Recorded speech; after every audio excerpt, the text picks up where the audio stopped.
Now, if that was organically happening, meaning was it natural to the situation, meaning those first 10 people really did feel in the moment, they felt the gospel, if you will, like they were really excited about this thing to go after it, then that's an ethical use of that principle, right? It was right there and it felt them and it affected others. But what if I told you, because I found this out later from talking to one of the those 10 that initially stood up after the fact, what if I told you they were paid to do that? That whole thing goes from inspiring to like, oh, that's icky. Icky, right? So that's what I mean by natural to the situation. That was contrived. Your business's success depends on relationships, relationships with customers, relationships with employees, and relationships with stakeholders. What do they all have in common? They're all human. Because no matter if your business is B2B or B2C, it's really H to H, human to human. Welcome to the Human Connection Podcast. I'm your host, Carl Ponto. Each week, I'll bring you stories, insights, and practical advice from experts that you can apply to your growing company and daily life. This week, I'm excited to connect with Dr. Christopher Phelps. He is an entrepreneur, general dentist, and an Amazon's best-selling author of the books Grow Your Dental Membership Plan and The Complete Book on Dental Marketing. He is a certified Colby trainer and is also an expert in the science of ethical influence and persuasion, having received his Cialdini Method Certified Trainer certification under the acclaimed behavioral scientist Dr. Robert Cialdini. Combining his skills as a dentist, entrepreneur, and expert in ethical persuasion, Chris founded and built multiple companies such as Golden Goose Scheduling, the Phelps Institute, Dental Membership Direct, and Sunrise Dental Solutions. His current focus is growing Cialdini Institute as U.S. Chief Executive Officer. Congrats on your expertise in ethical influence and persuasion, and welcome to the Human Connection Podcast. Thank you, Carl. Happy to be here.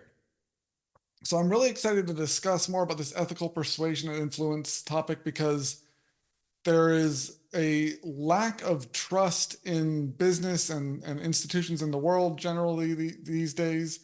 And it seems like, especially on the business side of things, consumers have been burned so many times before, and the way companies have marketed themselves with these kind of manipulative practices that I think has really contributed to this lack of trust, which businesses need in order to survive and grow. So I'm really excited to discuss more about how this ethical persuasion is the way forward for businesses that want to actually be successful in the future. Yeah, definitely. And, it kind of breaks down into two categories, right? We need to dive into what is real persuasion versus the opposite end of the spectrum: coercion, intimidation, manipulation, forcing somebody to do something, telling somebody to do something because you're in charge of them, a boss, a police officer, or what have you, right? And those are two very opposite ends of the spectrums, right? So persuasion on one end and manipulation, coercion, intimidation, telling on the opposite end.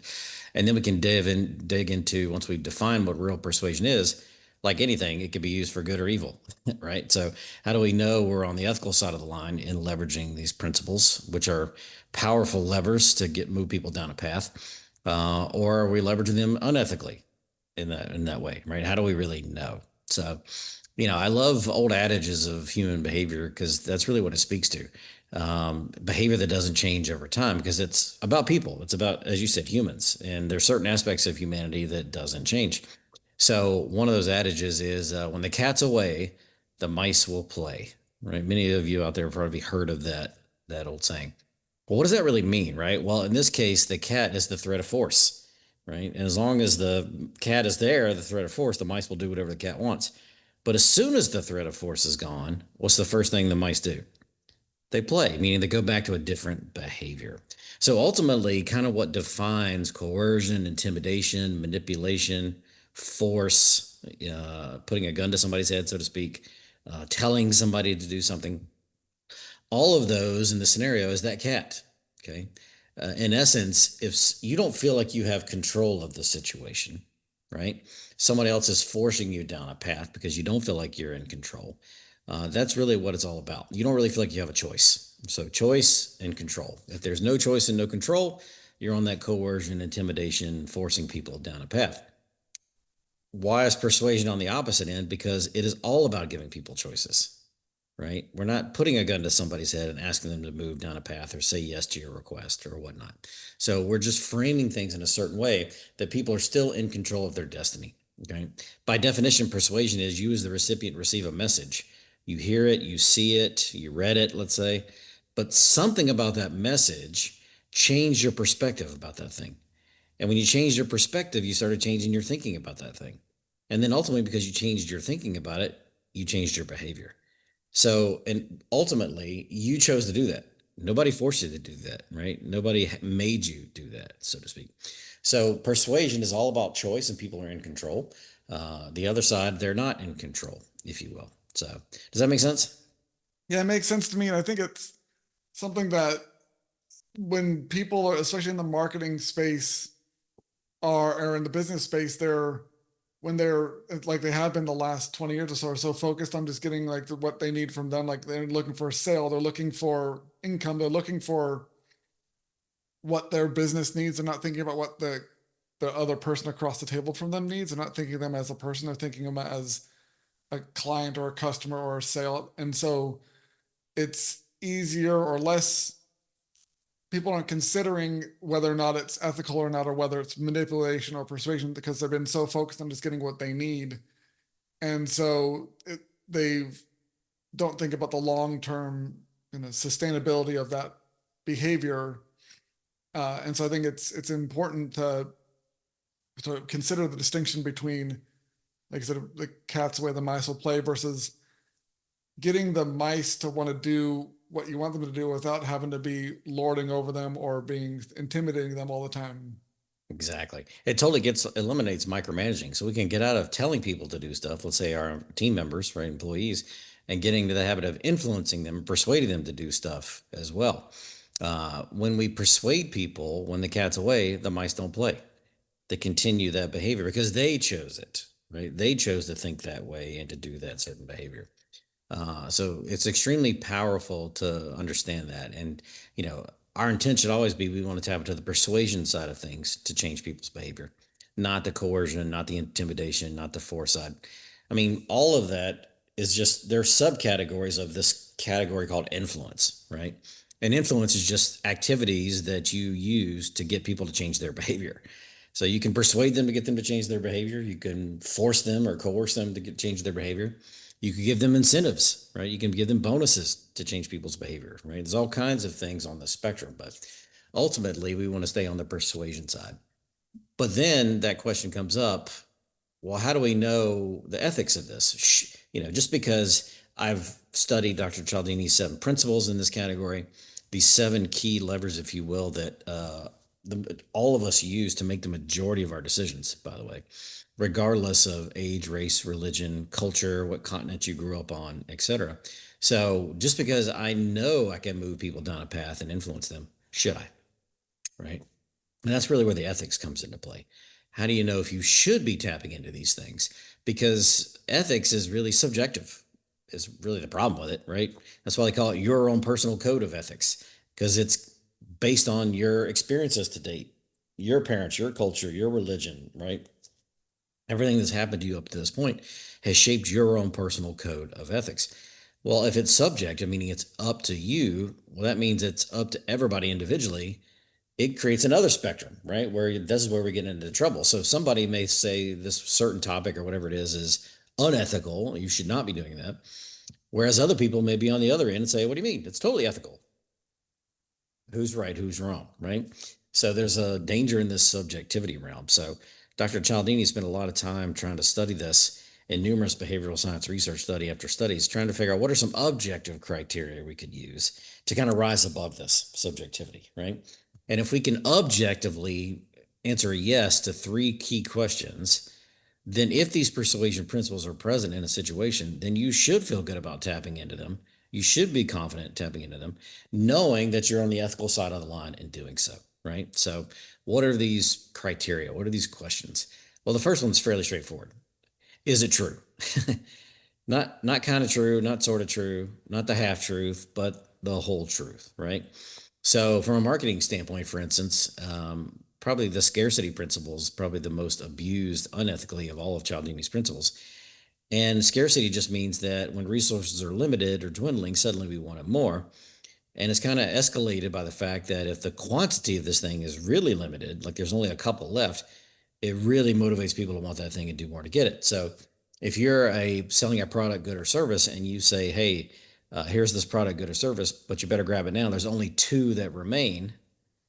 Well, ethically, then that should be true. There should only be two that remain, not 20 that are available, so to speak, right? So you can see people that get out of hand with that, with saying there's only two, but then there's a plethora of them, an abundance of them that people have access to. So how do we know? We got to make sure it's true. So if we say we're limiting the quantity of these things or whatever it is, it's true to its core. The next thing is outside of is it really true? Is it natural to the situation? So what's interesting about these persuasion principles is we're not falsely planting these things into situations, right? They're there already when you interact with other people and available. Now, the hard part is figuring out which principle is available in a situation when you're talking to another person, right? You can always count on at least one of them being there of the seven principles, but your challenge is you don't know which one. And if you get really lucky, sometimes you have multiple principles available in a situation, right? So, what Dr. Cialdini wanted us to do is kind of be the sleuth or the detective to suss out what principles are actually organically here in the situation that I can tap into and just bring those to the surface, right? So, if it's natural to the situation, not contrived, not staged, then that satisfies one of our objective ethical rules. You can feel good that you're on the ethical side of the line. Let me give you another example. So I was at a business conference, and the person brought in a group of my colleagues, a group of dentists, which dental school taught us to be good clinicians and with good hand skills and take care of people's mouth, but they really didn't teach us anything about running a business, right? I mean, we got two courses our senior year on basically how to be an employee. That was the rest of that you had to figure out when you're out there. So, of course, a lot of dentists were attracted to this conference to think about your practice as the business that it is. And the instructor gave a lot of great, I thought, quality content throughout the day. Everybody should have got a lot of value. That was his reciprocity gift to the crowd, right? And that's one of our principles. When somebody gives you a significant gift that you value, then you now feel obligated to give back to them in kind in some way, right? So if they ask for a request, you're likely to say yes for that. So after this entire day, at the very end, he gives a presentation about his $100,000 coaching package. Okay. So a pretty expensive program for what most dentists usually spend money on. And he kind of ended it with a little bit of the scarcity. And he said, well, and for those of you that are really interested, for the first 10 of you that stand up and run to the back of the room, I'll give you $10,000 off this $100,000 program, but only for the first 10. Well, right on cue, you can imagine 10 people stand up and they freaking run to the back of the room. Well, now another one of Cialdini's principles, social proof, is starting to kick in, which basically states we look to evidence what others around us are doing or have done to show us what we should be doing. So what do you think happened? It's kind of like picture yourself at a football game or a baseball game and somebody starts doing the wave. And next thing you know, around the stadium it goes, right? That's the social proof effect. So in essence, what do you think happened when those 10 people stood up? Were they only 10? A No. lot more. Yeah, 10 more stood up and ran right behind them. And then 15 more stood up. And then 25 more stood up. Next thing you know, there's a line in the back of the room with like 60 people waiting to sign up for this program. Now, if that was organically happening, meaning was it natural to the situation, meaning those first 10 people really did feel in the moment, they felt the gospel, if you will, like they were really excited about this thing to go after it, then that's an ethical use of that principle, right? It was right there and it felt them and it affected others. But what if I told you, because I found this out later from talking to one of the those 10 that initially stood up after the fact, what if I told you they were paid to do that? That whole thing goes from inspiring to like, oh, that's icky. Icky, right? So that's what I mean by natural to the situation. That was contrived, that was staged. That was not naturally present, but it was still somebody tapping into the principle in an unethical way, right? And so we've know this feeling, this ickiness when we see it, right? And that's a good example. So is it true? Is it natural to the situation? And the last one, of course, is it a net win-win for both sides? Is it really wise for us to get a yes in this situation? Meaning it's got to be a win for me or you, who the person presenting, but at the same time, it can't be a loss for the other side, right? Just as saying that it can't be a win for them and a loss for us. Well, that's not fair. It needs to be a win-win for both sides, but ultimately there's going to be some cost of doing business to both sides. You can't avoid that, right? But the goal is if the benefit outweighs the cost to both sides objectively, so it's a net win-win, then you can feel confident you're on the ethical side of the line and you should tap into whatever principle is present, right?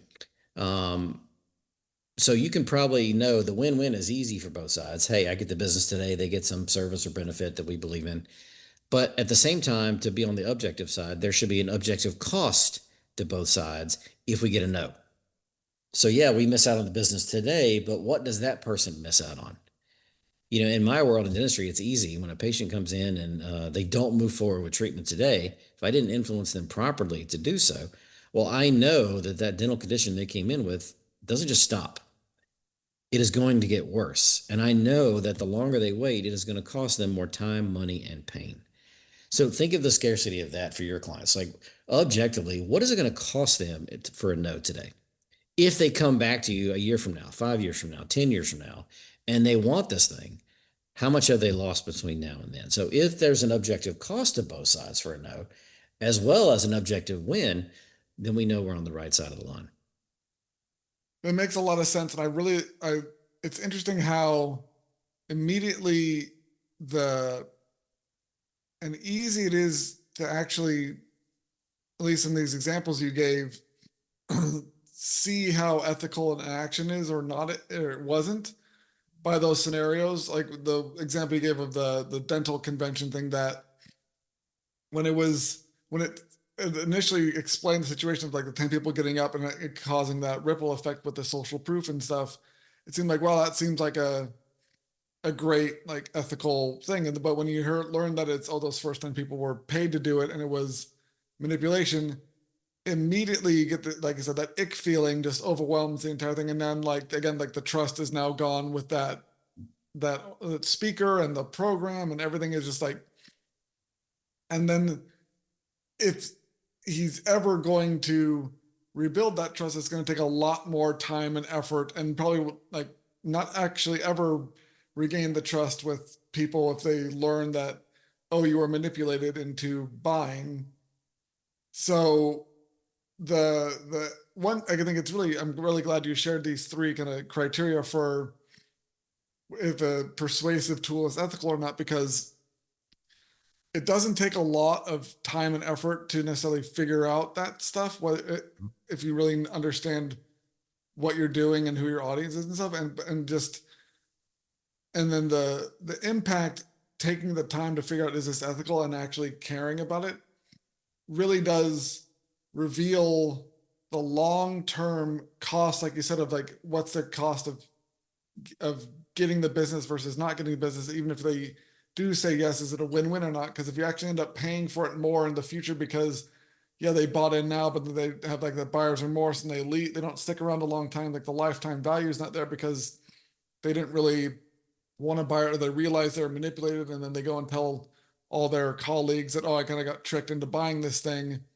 Don't buy from this guy. Yeah, you got one sale in the short term, but then long term, your reputation is soured.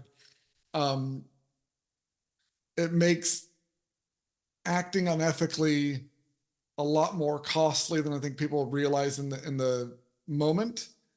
And so I think that's a really important realization that a lot of businesses are, I think, finally coming to a head about when they realize why the people don't trust them anymore. Big time. So, that's what we usually tell people is if you are on the manipulation side, if you're using these principles in an unethical way, ultimately you may get away with it in that moment. But the more you consistently do that, it's only a matter of time before somebody figures it out. And in this day and age with social media and everything else, it is so easy to get information and how you feel about somebody out there quickly to the masses, right? So one Google review away.